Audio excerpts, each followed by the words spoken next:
Well, last night in Jordan, Foreign Minister Penny Wong announced aid for Gaza, but made no mention and no call for Israeli hostages to be released. Not a word.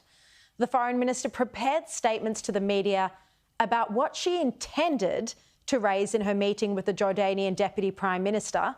The pre-prepared statement was posted on the DFAT website just minutes after her press conference, and this is what it read. It said Australia is gravely concerned by the worsening humanitarian situation in Gaza.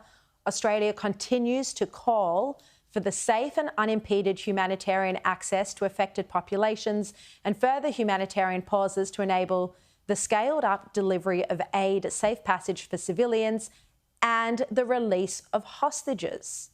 We are working with our international partners to ensure desperately needed food and other assistance reaches those who need it the most. So those are the statements posted to the DFAT website, yet here she was making nearly those same remarks, but curiously without the mention of the hostages. Have a look. Obviously, we face, there is a dire humanitarian crisis in Gaza.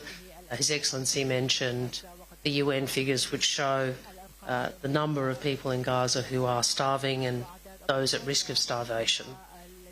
So we have a role to play as Australia, and we can also continue to provide assistance from afar.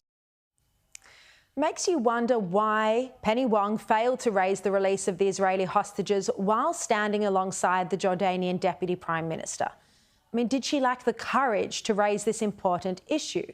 She herself expressed solidarity with Israel and with hostage victims when she met with them and their family members in Jerusalem today.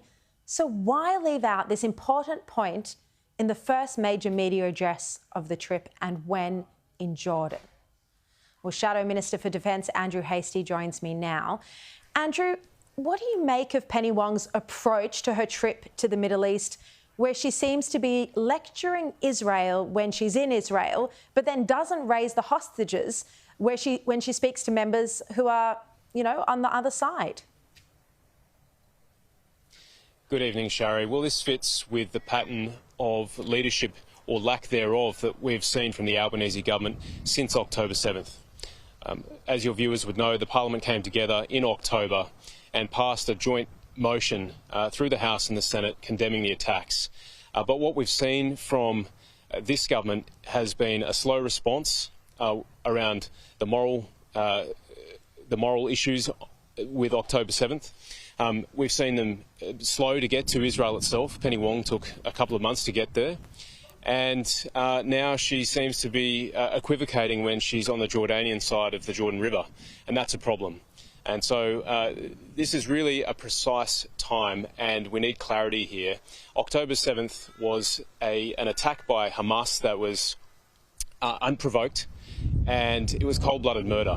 And this situation could be resolved fairly quickly if Hamas released those hostages. And so it was really important that Penny Wong made that clear last night.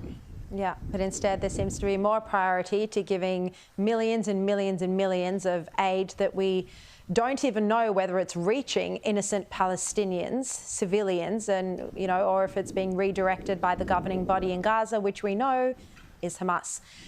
Now, this morning, the Prime Minister said he wouldn't speculate on the South Africa's genocide case against Israel. The South African genocide case against Israel. He said he wouldn't speculate because it's an ongoing legal case that doesn't concern Australia. Have a look at his comments. We're not participants in this. This is the actions of South Africa taking action at the ICJ. The Foreign Minister made clear Australia's position. That doesn't mean that we agree with some of the assumptions that are there in the South African case at all.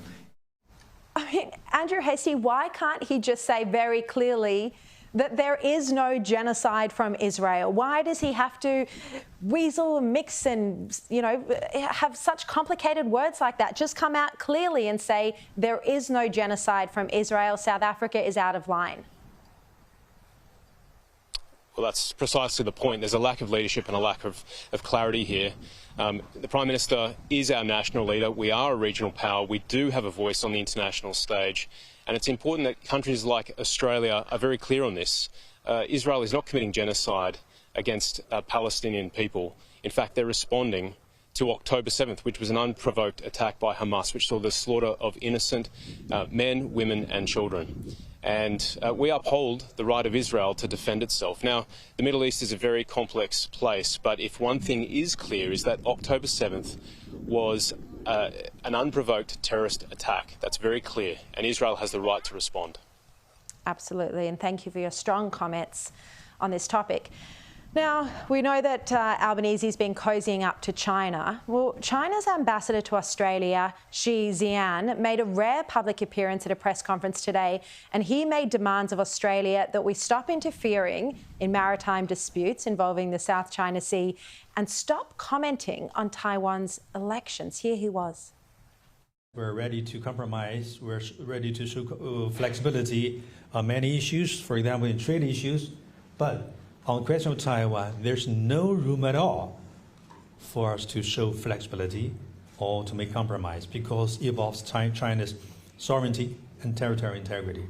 Because I noticed there are people in this country, I'm not talking about the government, I'm talking about the people, there are certain people in this country, there are certain forces in this country who really have misunderstanding about the historical facts of Taiwan.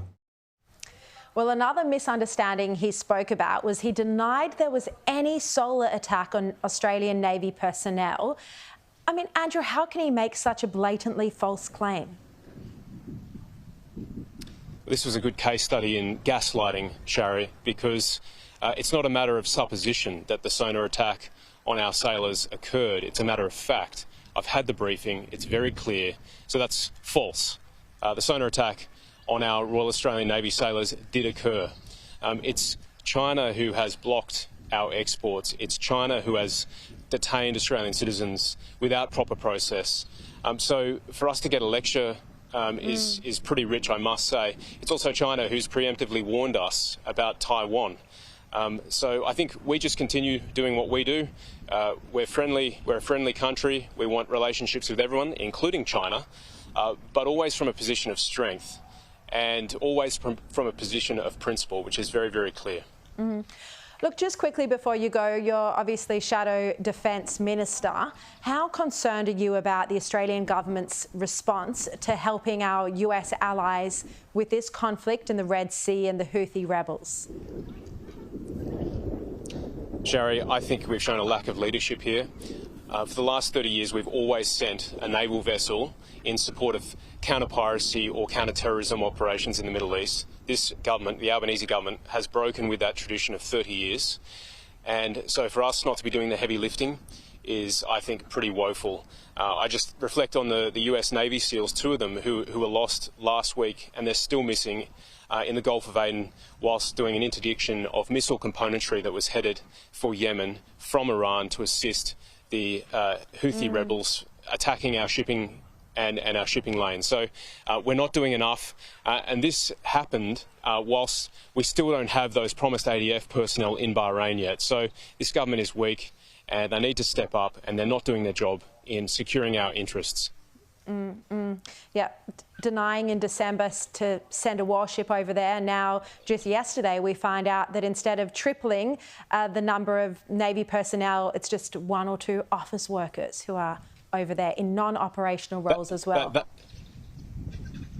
And that's right, Sharri, and that's as the Navy is considering taking more of our frigates out of the water and putting them on the hard stand, reducing our overall capability, and again, making us a weaker country because hard power does matter, and that's why this government should be investing more in it, not cutting defence as they are or have been since they've come to power. Yeah.